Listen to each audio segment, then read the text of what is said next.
कहानी शुरू करने से पहले अगर आपने हमारे चैनल को अभी तक सब्सक्राइब नहीं किया तो सब्सक्राइब कर लीजिए और बेल आइकन दबा दीजिए।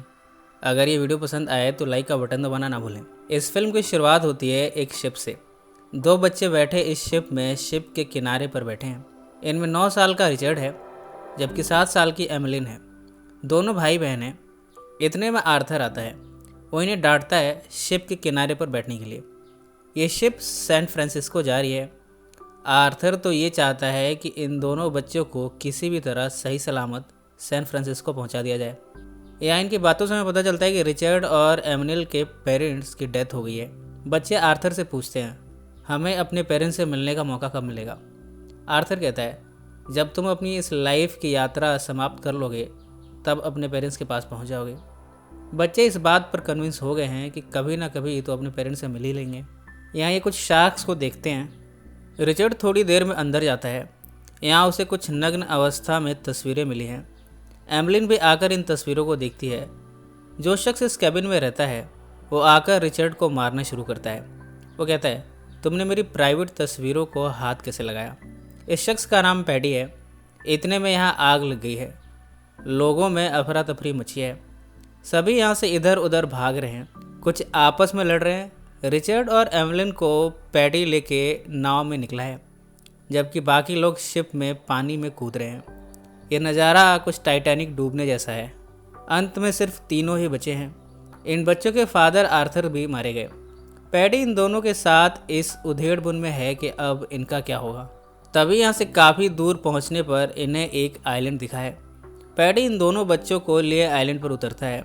धीरे धीरे वो इन दोनों की देखभाल करना शुरू करता है। इनके खाने के लिए खाना यहाँ आसानी से मिल जाता है, सी फूड के रूप में। रहने के लिए इन्होंने घर भी धीरे धीरे बना लिया है। पैडी जब भी दोनों बच्चों को देख नहीं पाता तब उन्हें ढूंढने लग जाता है। वो तो चाहता है कि जब तक इन्हें हेल्प नहीं मिलती दोनों सही सलामत रहें। कई बार ये भाई बहन कुछ गलत खा लेते हैं। उनकी केयर करना भी अब पैडी का काम है। पैडी ने इन्हें स्विमिंग करना भी सिखाया है। अब अक्सर ये दोनों भाई बहन स्विमिंग करते हुए अपना समय व्यतीत करते हैं। एक दिन पैडी जंगल के उस साइड पहुंच गया है। यहाँ वो कुछ मांस के टुकड़े देखता है। यहाँ एक बड़े से रॉक के सामने फेस बना हुआ है। ये कोई मूर्ति से लग रही है। पैडी ये फिगर आउट कर लेता है कि यहाँ इंसानों की बलि दी जाती है इस रॉक के सामने। वो भागता हुआ रिचर्ड और एमिलिन के पास पहुँचा है। वो दोनों को डांटता हुआ कहता है, आज से कोई भी आइलैंड के उस पार नहीं जाएगा। दोनों भाई बहन इसकी वजह पूछते हैं। पैडी कहता है कि वहाँ इंसानों की बलि दी जाती है। एमिलिन कहती है कि ऐसा भी तो हो सकता है कि वहाँ कोई गॉड रहते हों। पैडी ने आज से ये लॉ बना दिया है कि कोई भी उस साइड नहीं जाएगा और तीनों को ये लॉ फॉलो करना होगा। रिचर्ड और एमिलिन इस लॉ को मान गए हैं। यहाँ हम डेडली बेरीज के पौधे भी देखते हैं। पैडी इन्हें इसे भी खाने से वार्न करता है। वो कहता है कि इन बेरीज से मौत हो सकती है।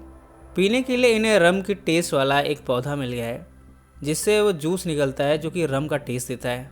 इस तरह तीनों का टाइम कट रहा है। कई बार तो कोई शिप आती दिखती है। पैडी और बच्चे हेल्प के लिए पुकार भी लगाते हैं पर शिप इन्हें देख नहीं पाती। एक दिन रिचर्ड और एमिलिन को पैडी नहीं मिल रहा। दोनों उसे ढूंढना शुरू करते हैं। बहुत छानबीन के बाद वो इन्हें किनारे पर लेटा हुआ मिला है पर ओवर ड्रिंकिंग की वजह से उसकी जान निकल चुकी है। अब इन दोनों को सर्वाइव करने के लिए अकेले ही इस आइलैंड पर रहना होगा। दोनों यहाँ से कुछ दूरी पर पहुंचकर अपना एक छोटा सा घर बनाते हैं। एमिलिन घर को संभालने का काम करती है जबकि फूड लाने का काम रिचर्ड करता है। धीरे धीरे दोनों अब जवान हो गए हैं। इन्होंने तैराकी बड़े अच्छे से सीखी है पर इन्हें ह्यूमन साइकोलॉजी, ह्यूमन बॉडी में बदलती उम्र के साथ कैसे कैसे चेंजेस आते हैं इनसे ये अनजान है। कई बार एमिलिन रिचर्ड को देखकर आकर्षित होती है। उसके मसल्स को देखकर उसके अंदर वासना जगती है पर वो इसे छिपा लेती है। उसे नहीं मालूम कि ऐसा क्यों महसूस कर रही है।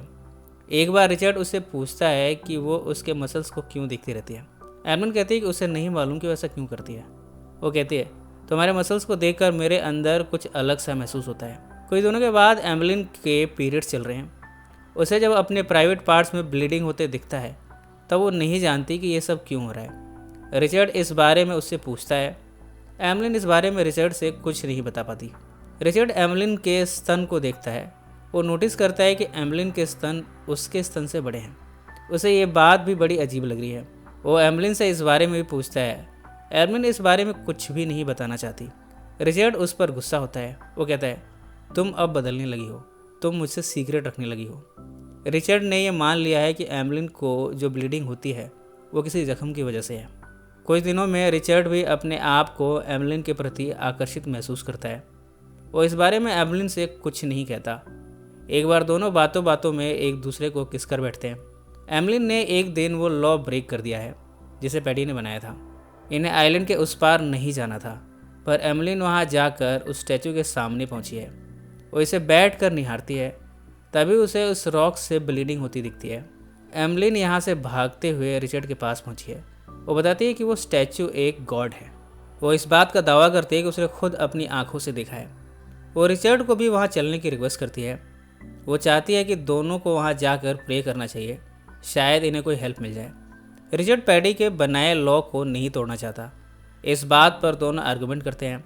एक रात जब एमलिन सो रही है तब रिचर्ड एमलिन के अंगों को देखकर आकर्षित होता है। वो सोती हुई एमलिन को स्पर्श करना शुरू करता है। इसके बाद वो एमलिन के साथ चुंबन क्रिया शुरू करता है।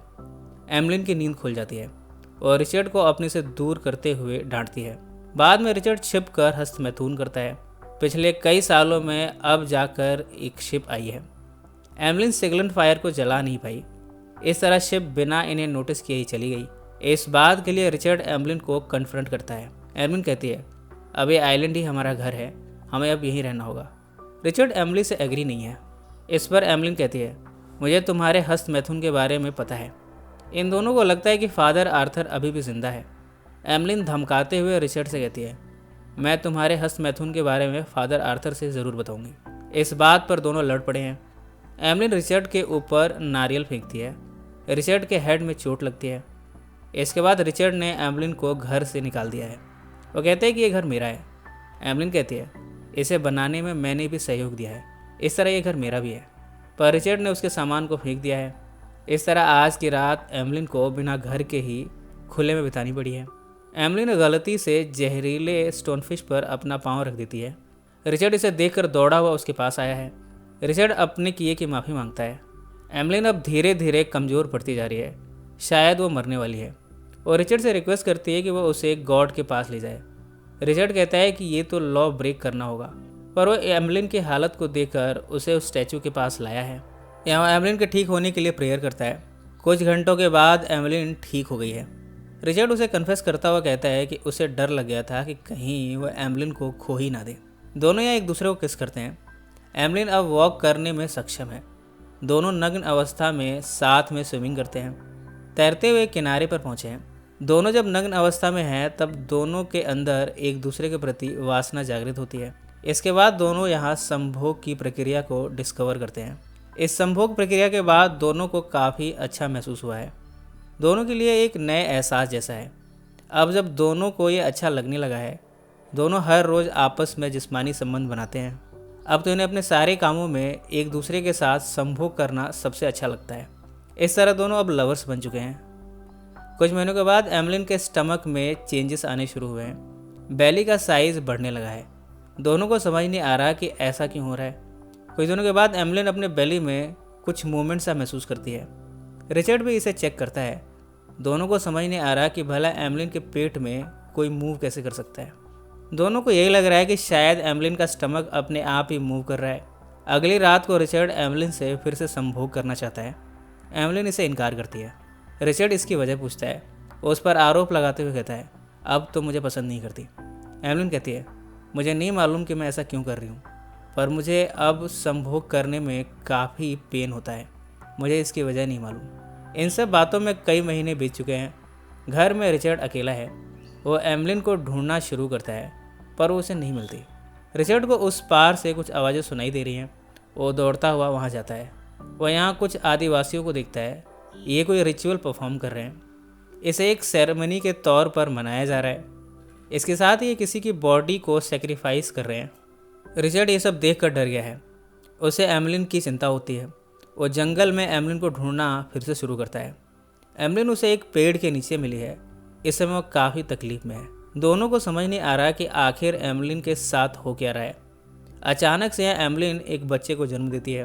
पहले तो दोनों इसे बड़े गौर से देखते हैं, फिर इसे लिए वापस से अपने घर पहुँचे हैं। जब ये रोता है तब रिचर्ड ये समझ आता है कि इसे भूख लगी है। वो उसे फ्रूट खाने को देता है, पर वो नहीं खाता। वो जो भी इस बच्चे को खाने को देता है बच्चा नहीं खाता। एमलिन इसे मनाने के लिए गोद में उठाती है। वो बच्चा एमलिन के स्तन को मुंह से लगाकर दूध पीना शुरू करता है। दोनों को अब ये समझ आ गया है कि इस बच्चे की भूख कैसे शांत करनी है। इस बच्चे को इन्होंने नाम दिया है पैडी। अब दोनों का टाइम पैडी के साथ कट जाता है। पैडी को एक दिन एमलिन पानी में लिए बैठी है। जब वो इसे पानी में छोड़ती है तो पैडी ये हंसने लगता है। एमलिन ने फिगर आउट कर लिया है कि पैडी को पानी में खेलना अच्छा लगता है, लिहाजा उसे पानी में खिलाती रहती है। पैडी ने पानी में खेलते हुए तैरना सीख लिया है। अब तीनों एक साथ तैरने निकलते हैं। धीरे धीरे पैडी भी अब बड़ा हो गया है। उसने चलना भी सीख लिया है। पहली बार उसने रिचर्ड को नाम लेकर पुकारा। इस पर दोनों बड़े खुश हुए।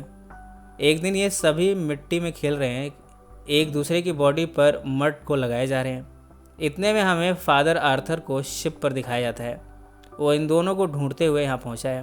पैडी बोट को देखकर कहता है, बोट। रिचर्ड और एमलिन एक दूसरे से नज़रें मिलाते हैं। ये एक दूसरे से आंखों ही आंखों में पूछते हैं कि क्या यहाँ से ये जाना भी चाहते हैं। दोनों को बिना कहे ही एक दूसरे से जवाब मिल गया है। दोनों पैडी को लिए जंगल की तरफ जाने लगे हैं, यानी अब इन्होंने यहाँ से नहीं जाने का मन बना लिया है। आर्थर को ऐसा लगा है कि ये रिचर्ड और एमलिन हो ही नहीं सकते, क्योंकि अगर वो होते तो ज़रूर आते। वो वापस चला जाता है। एक दिन ये फैमिली अपने पुराने घर को, जहाँ ये अंकल पैडी के साथ रहते थे, उसे विजिट करने जाते हैं। रिचर्ड यहाँ बनाना तोड़ता है। एमलिन भी आती है, पर जब वो पैडी को बोट में जाते हुए देखती है तो उसे संभालने चली जाती है। धीरे धीरे वो बोट को चलाने लगती है। रिचर्ड भी दौड़ता हुआ बोट पर आने की कोशिश कर रहा है। इतने में यहाँ शार्क आ जाती है। एमलिन शार्क से रिचर्ड को बचाने के लिए ओर को शार्क पर निशाना लगाती है। जैसे तैसे रिचर्ड बोट में पहुँचा है। अब तक पैडी ने गलती से दूसरे ओर को पानी में गिरा दिया है। उस तक पहुँचना अभी इनके लिए नामुमकिन सा लगता है। तीनों बोट पर बिना ओर के ही बैठे हैं और धीरे धीरे समंदर के काफ़ी अंदर आ गए हैं। अब इनके पास बोट को चलाने के लिए कुछ भी नहीं है। रिचर्ड जब बनाना तोड़ा था तब वो गलती से उन बेरीज को भी तोड़ लाया था जिन्हें खाने के लिए अंकल पैडी ने मना किया था। फिलहाल वो बेरीज इनके बोट में रखी है। कई दिन और रात के बाद ये बोट में बैठे हुए हैं। एक दिन एमलिन देखती है कि पैडी बेरीज को खा रहा है। इसके बाद वो नोटिस करती है कि पैडी की सांसें थमने लगी हैं। दोनों ये फिगर आउट कर लेते हैं कि पैडी मर चुका है। अब दोनों पैडी को खोने के गम में हैं। रिचर्ड बेरीज के दो हिस्से बनाता है। एक हिस्सा वो खुद लेता है, जबकि दूसरा हिस्सा वो एमलिन को देता है। दोनों एक साथ इसे खाते हैं। दोनों का इरादा अब खुदकुशी करने का है। इसके बाद तीनों ही यहाँ बेसुध लेटे हुए हैं। इधर हम फादर आर्थर को देखते हैं। वो एक बार फिर इन दोनों को ढूंढता हुआ यहाँ पहुँचा है। आर्थर के आदमी इन्हें चेक करते हैं। आर्थर ये समझ चुका है कि ये रिचर्ड और एमलिन ही हैं। वो काफ़ी इमोशनल होता है। वो पूछता है, क्या ये मर चुके हैं? आर्थर का साथी कहता है, नहीं, ये सो रहे हैं। इनकी सांसें अभी चल रही हैं या नहीं, इसी सस्पेंस पर यह फिल्म समाप्त हो जाती है। इस फिल्म का एक और पार्ट है जिसमें हमें आगे की कहानी देखने को मिलेगी। अगर आप उस कहानी को भी देखना चाहते हो तो कमेंट में ज़रूर मेंशन करें, हम उसे भी पब्लिश करेंगे। सो फ्रेंड्स, फिर मिलेंगे ज़िंदगी के किसी नए मोड़ पर।